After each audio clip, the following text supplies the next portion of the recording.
বিসমিল্লাহির রহমানির রহিম। আবার আমি তোমাদের মাঝে 80 পেজের অনুশীলনী 4.1-এর লব সূচক সরল অঙ্ক নিয়ে আসলাম।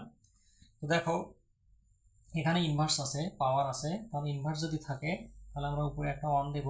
গত লেকচারে আমি তোমাদেরকে বলে রাখছি যে উপরে যদি কখনো মাইনাস যুক্ত সংখ্যা থাকে, উপরে একটা 1, নিচে একটা টান দেব।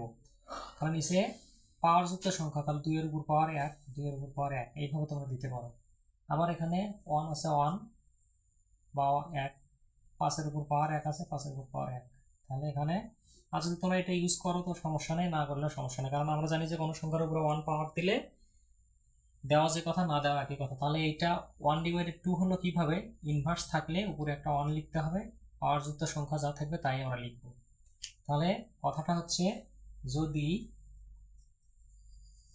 যদি কি থাকে, মাইনাস থাকে, মাইনাস পাওয়ার থাকে, পাওয়ার থাকে, তবে উপরে 1 এবং নিচে ভাগ দেওয়ার পরে আমরা কি করব, পাওয়ার যুক্ত সংখ্যা, পাওয়ার যুক্ত সংখ্যা দেব। কিভাবে, মনে করো এই পাওয়ার 2 আছে, তাহলে উপরে একটা 1 দেব, নিচে ভাগ চিহ্নটা দেব, এর উপর পাওয়ার স্কয়ার দেব, এইভাবে। তাহলে 2 আর 5 এর লসাগু করব 10। তাহলে 2 দিয়ে 10 কে ভাগ করে 5 বাদ দেব আমরা, 5 5 কে 5 যোগ 5 দুগুণে 10, 2 কে 2।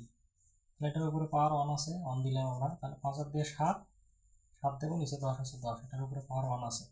তাহলে এখন দেখো, এই ইনভার্সটা যদি থাকে তাহলে উপরের সংখ্যা নিচে, নিচের সংখ্যা হচ্ছে উপরে। তাহলে এখানে দেখো কি বললাম আমি, যদি ইনভার্স 1 থাকে, কখনো কখনো যদি ইনভার্স 1 থাকে, ইনভার্স ইনভার্স থাকে, তো নিচের সংখ্যা উপরে উপরে ও